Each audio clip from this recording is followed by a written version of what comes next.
Salut à tous. Aujourd'hui, je vais vous parler d'un stress particulier, le stress qui génère la prise de poids. Effectivement, c'est un rayon que je connais bien car pendant de très nombreuses années, j'étais stressée malgré que j'aimais le travail que je faisais en tant que responsable de magasin. Et sans compter le nombre d'heures dans lesquelles je pratiquais mon plaisir, eh bien, je vais vous dire que j'étais toujours quand même stressée, car il fallait toujours respecter les objectifs, dépasser les objectifs, les chiffres d'affaires, gestion de l'ensemble de l'équipe, gérer l'absentéisme et tout ce qui en découle forcément. Donc j'avais des grosses périodes de stress et j'avais vraiment une grande tendance à prendre du poids facilement. Quelquefois, il me suffisait de regarder la nourriture et voilà, j'avais déjà l'impression d'avoir pris au moins 2 kilos. Donc pendant toute l'année, ou pratiquement toute l'année, je surveillais, mais de très très près, mon alimentation.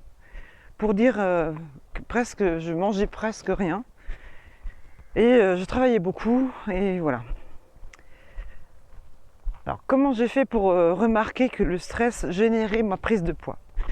Parce que systématiquement, quand j'étais en vacances, et que je me permettais tout ce que je me refusais à manger durant toute l'année, à savoir une pizza le soir, une glace avec chantilly à midi.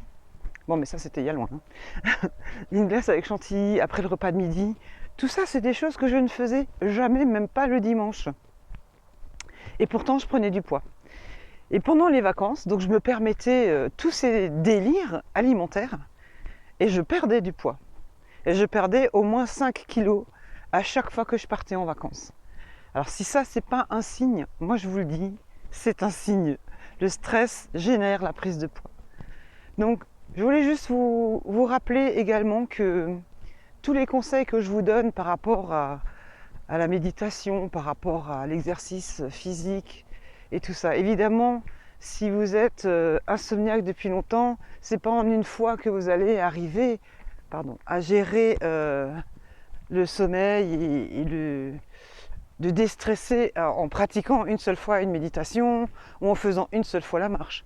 Il faut faire ça tous les jours, régulièrement, de façon ponctuelle, on va dire, dans la journée. Vous choisissez genre 7 heures du matin, je fais la méditation.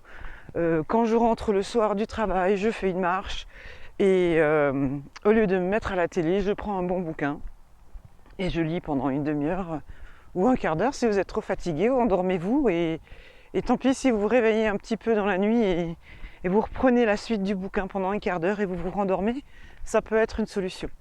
En fait, ce que je vais vous dire, c'est tout ce que vous allez entreprendre, il faut le faire régulièrement. Et il faut persévérer dans ce que vous faites pour avoir un retour, un résultat positif. Voilà, je vous souhaite de réussir dans vos méditations, dans votre exercice physique et dans le projet d'aller mieux. Bonne continuation à tous. Ciao, ciao!